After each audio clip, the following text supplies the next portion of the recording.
Here's one interesting route Valve can take with Steam Machine pricing if the great memory shortage of 2025, 2026, and maybe even 2027 doesn't resolve soon. After that, let's break down all the drama with HDMI 2.1 in the Steam Machine. And finally, I just played through Half-Life, Opposing Force, and Blue Shift on my Steam Deck, so I figured I'd throw a review at the end of the video. How's it going, everyone? As always, my name is Jimmy Champagne. This is Deck Ready, my channel all about Steam hardware. I hope you're having a great week playing a ton of video games. I can see the numbers of people who watch this channel but are not subscribed, and it has been ticking up over the past few months. So that's a great thing on the one hand, but on the other hand, that means there's a lot of people watching the channel who aren't subscribed. So if you're new here and you like the content, subscribe and set your notifications to all. All right, let's roll into the first news story here and talk about this memory shortage situation, because it's not good for Valve, it's not good for general consumers or really anyone. Speaking of general consumers, if you're one of those people who waits till the end of the year for maybe a sale or a MSRP deal on a graphics card like a 5090 or a 9070 XT, I really feel for you, because that's usually what I do. I did not see any of this coming earlier this year when I built my PC, and I feel extraordinarily lucky that I got a 9070 XT for MSRP, because this situation just absolutely blows, and it's happening at the worst possible time when PC gaming seems to be on the biggest rise it's ever had. As far as Valve stockpiling RAM goes, I definitely think they're covered for launch. I think they have enough of these things already made to get through the launch window of the Steam Machine, but eventually the memory shortage is without a doubt going to catch up to them. And my buddy Tom over at Moore's Law is Dead kind of broke this down on his podcast and had an interesting idea of how Valve can sell the Steam Machine for super cheap, but then, you know, you're going to have to buy some stuff on the back end. So once Valve gets through their stockpile and they run out of memory, one way they could keep the price at around $400 would be by selling the Steam Machine without the controller, without the RAM, without the memory, and say, hey, you can use memory you have from your PS5, you can use an SSD that you put in your gaming PC, you can get some RAM, hopefully on Facebook Marketplace or eBay, and be resourceful and get some used RAM or something like that. But to keep the price at an actual good level, we're going to sell it without these extra components. Now, the easiest thing to lose on that list would definitely be the controller. I think it would really suck because the controller is awesome, and I think it's something that needs to be held to really understand why, if you've never used a Steam Deck. I use a DualSense Edge with my main SteamOS PC all the time, and it gets the job done, but for the most part, around 1% to 2% of the time, I need to keep my Logitech keyboard and mouse combo handy next to me on the couch, just in case I have to go into the desktop mode or type or do something like that, and that is just so much easier with the trackpads on the Steam Deck. I wish they could come up with some Wii U sort of functionality for the Steam Deck where, you know, you could connect it as a controller and use it as a second screen, but obviously the controller itself would solve that issue. If you did strip it out though, it wouldn't be the end of the world, because in addition to the direct connection to the controller that they've built in, they're using a really good Bluetooth chip that'll allow up to 4 Bluetooth controllers to be connected at once without dropping connection. So like, it would be a good stopgap where you'd buy the console, you'd buy the memory, and then eventually when you have, you know, more money saved up from selling a kidney,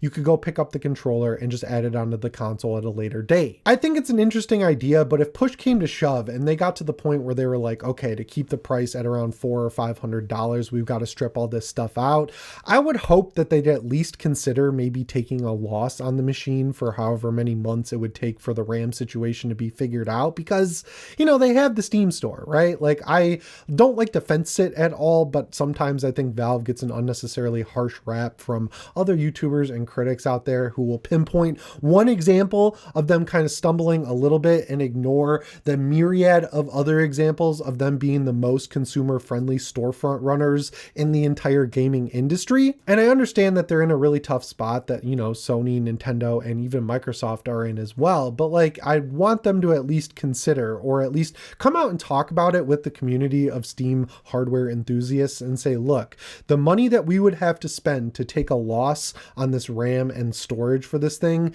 makes it non-tenable for us to produce this machine. Like, there is a point where you're losing so much money that it's just not worth it. It's never going to be enough money that you're losing where like Steam sales won't make up for it. But if it makes a dent, it's not really worth doing. And I think if they came out and explained it and showed their work and really proved to people why they'd have to increase the price after launch, that could kind of stymie some big negative pushback that they would receive. One sort of like backhanded benefit that Valve also receives by using older parts for the Steam Machine is that they are not by any means the only company that's going to have to deal with this. I would fully expect the Switch 2 price to go up next year. I would definitely expect the PS5 price to go up next year. And, Xbox, the price has gone up twice this year. I don't think they're anywhere close to done just yet to at least break even or get a profit on the very few remaining Xbox Series X's that they're going to sell over the next year or so between that and the new Xbox Magnus PC console hybrid. And once those companies start diving in and raising their prices, I think the secret benefit Valve has is that they're using older parts for the vast majority of the Steam machine that they probably got a deal on. So even though it's going to end up probably getting a little bit of a price increase if they are able to hit a low price at launch, I think relative to every other competing piece of hardware, it's still going to look relatively cheap compared to the rest of them because they're going to all get up to the $600 or more range. And then when you're talking about the PS5 Pro, it's already at $750, and I could definitely see it going up to $800 because it's a boutique niche device that probably costs a lot more to manufacture than the regular PS5. So incrementally, as the prices go up, the Steam machine's always probably going to sit there comfortably at the bottom. I know none of this is great to hear because I don't like hearing it either, and I don't have any solutions. I'm a very pragmatic person. I always try to find the best sort of scenario I can that's realistic whenever any big problem like this is just sitting there in front of me. But there's nothing you can do, right? We can't compete with OpenAI. We can't compete with XAI. We can't compete with Google Gemini or Microsoft Copilot. They're basically holding the entire PC hardware ecosystem ransom. And there's not going to be any consequences because the way everything is being put in front of us, they're making it seem like there's a war for AI dominance in the world. And maybe there is, but who actually knows whether or not that's true? No one knows it's true because none of these memory manufacturers are opening up new factories. They're keeping the prices high with the limited amount of manufacturing they can already do instead of opening a new factory. And what that shows is that they're scared it's a bubble as well. And they don't have full confidence that this is going to carry the world into the future like it's being presented that it will. It just really blows because everything's tough right now, right? Energy costs are up, food costs are up, property tax is always going up if you own a house. If you don't own a house, rent is always going up. And whenever you seem to get a foothold and everything kind of stagnates for a little bit, you're always waiting for that other shoe to drop where everything just falls apart and you have a totally disastrous day and you turn into Joker from the movie Joker, right? That's just how life is these days, and it absolutely sucks. So to have it all kind of creep its way down into the one thing that a lot of people use as an escape from the real world, which is playing PC games on either their Steam Deck and eventually their Steam machine and Steam frame, I just don't know what to say other than it absolutely sucks. And I'm not trying to be a doomer. I'm just saying it how it is. So yeah, to really wrap this up, if Valve does get to the point where they have to strip out parts to hit that $399 price point, I hope they evaluate other options because putting it on people to go find an SSD and RAM and an extra controller laying around, it's just going to rocket the price up to the point where I would probably begrudgingly just pay an extra price for the convenience. But it just makes me scared for launch because, people are going to see this coming, especially now that I've talked about it on the channel. So I think the launch period is probably going to be a bloodbath, but who knows, right? The Nintendo Switch 2, everyone thought that was going to be a disaster of a launch. And my pre-order got delayed by 2 days from Walmart. I drove over to Target, walked right in, and they had a whole pile of them. So hopefully they have enough Steam machines ready to go.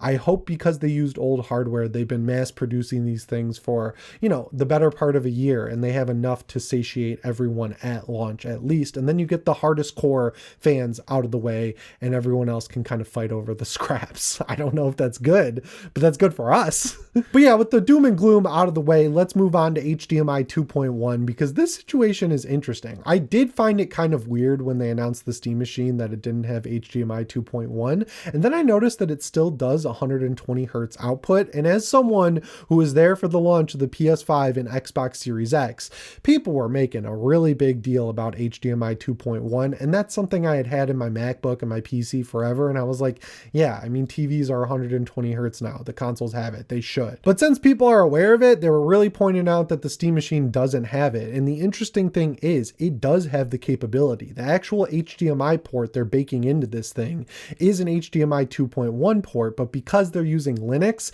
and they need the open AMD drivers for it, there's some weird stuff going on with the HDMI forum, which I guess is not a user board or something like that. It's a group of people who determine the standards for HDMI, which is the nerdiest shit I've ever heard, man. That's crazy. And because of these AMD drivers that Linux uses under Mesa, X, Y, and Z, they can't necessarily call it HDMI 2.1 because they can't use certain features that are required to put the coveted HDMI 2.1 badge on the box. But they thought ahead and they put an HDMI 2.1 port in the Steam machine, and they're just going to artificially limit it at launch. And the reason I say at launch is because Valve has been very clear that they are working behind the scenes to quote unquote figure it out. And I believe that they will, right? Like every time I talk about something like this where Valve says they're working on something, there's always some guy in the comments like, nope, it's not going to work. The rules don't support it. It's not going to work. And it's like, yeah, with that attitude, nothing will ever get better in the entire universe. Nothing gets better if you give up. But like, if you see a possibility, like where you put an HDMI 2.1 capable port in your machine, and you just got to talk to the right people to convince them to allow you to include the right stuff in the Linux drivers to support HDMI 2.1, I just laid out the possibility where it could work out, and Valve is actively working to do it.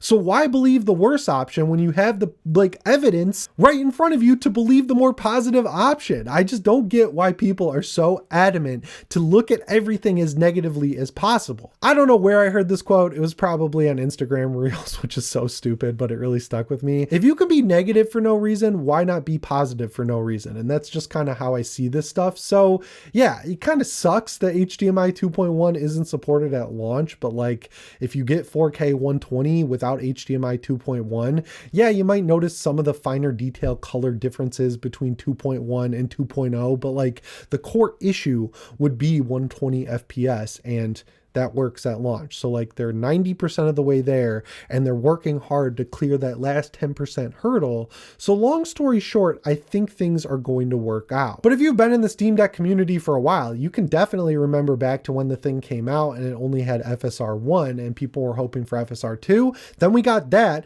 and then people were like, why not FSR 3? And then there were a bunch of people who pushed their glasses up and were like, that'll never happen because of X, Y, and Z. And now here we are 3 years later, and FSR 3 is in a lot of games officially on SteamOS because Valve put in the work. So like, if you look in the past, they've proven that when they say they're working on something 9 times out of 10, if not 10 out of 10 times, they figure it out. They're a tenacious company who does what they say. And speaking of Valve being a cool company, let's talk about some Half-Life, man, because you know, Half-Life 3 is definitely going to happen. I fully believe. I wanted to go back and finally play the original game that started it all. I have played Black Mesa, so like I knew the story. I played the rest of the Half-Life games as well, but it always just felt like a weird little blind spot, never having played the game that really kicked everything off for Valve, including Steam. And I was really happy to find that with the original game, Half-Life 1, Valve did an anniversary update, I think for the 20th anniversary, that added in native Steam Deck controls, but they actually built 2 profiles that you can pick between. One of them has gyro aiming and one of them doesn't. I used the gyro aiming. I thought it worked great because you don't actually have to use it. Like, it doesn't disable the thumbstick. So like what I would do is get the crosshair like 90% there, and then the auto aim would lock it onto the target, and I would generally be fine. But if I was using the SMG, I'd use gyro to keep the recoil pretty locked into the center so I wouldn't waste ammo. And either way, I think both controller profiles work great. I can't believe how well this game holds up for being as old as it is. Like 1998, I was like 5 years old. I was in kindergarten when this game came out, and it still feels like a game anyone could pick up and play today. And the coolest thing is, shrinking down the graphics to the Steam Deck size screen is great because it makes them look a lot less blocky because, you know, there's a more condensed space there. It's not blowing it up on a 27 to 32 inch monitor, or God forbid a 70-inch TV, which I have in my living room. I see people criticize games that have cutscenes all the time, and I never really understood why until I started playing games like Half-Life, where you never really break out of the main character's field of view. And then once you experience that and experience playing through the game as if you are the main character, it is really hard to go back, and I finally get why people criticize that. I also would love to know if the From Software Miyazaki has ever talked about how deeply inspired he was with the original Demon Souls and Dark Souls by Half-Life, you know, like all these levels being interconnected where it's like one long point A to point B. They have the thing like where you get to the end of the level, you open a locked door, there's a ladder down to the beginning of the level if you need to backtrack. Like, so much thought went into intricately crafting all the different levels and interlinking them and making sure everything flows so smoothly that I was really shocked I never once needed a guide to get through this game, which is kind of frequent for me with games this old. Like, they're on a different level back then. And I was going to move right on and play through Half-Life 2 again, but I realized I've never played Opposing Force, and I've only heard that it's the greatest expansion pack ever made. And this was a rare instance where it beyond lived up to the hype, man. Like, that is not only one of the best expansions I've ever played, but one of the coolest military-themed first-person shooter campaigns in existence. Adrian Shepard, I can't believe he's still in stasis and they've never gone back and used him when they used Barney in Half-Life 2. I love Barney, but like, Adrian Shepard is just so freaking cool. He's like the Half-Life version of Hunk from Resident Evil 2. The arsenal of weapons you get is insane, but even though you have all these weapons, you're still just a guy. So like, if you play it dumb, you're going to get rocked super hard and you're going to have to keep reloading saves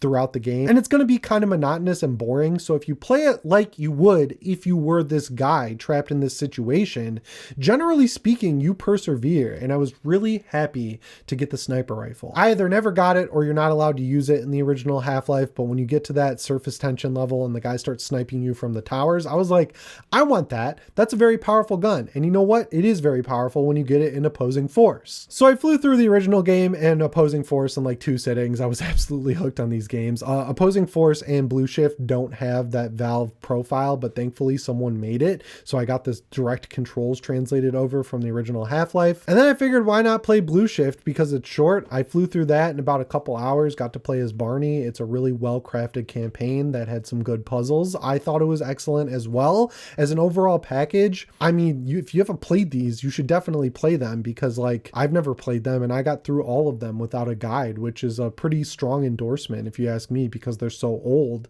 and they look and run amazing on the Steam Deck. Like, I literally have no complaints. I think these are some of the best games ever made and you owe it to yourself to play them before Half-Life 3 1000% comes out. Anyway, guys, that's all I've got for you in today's video. As always, my name is Jimmy Champagne. I'll see you in the next one. Thanks for watching and shape on.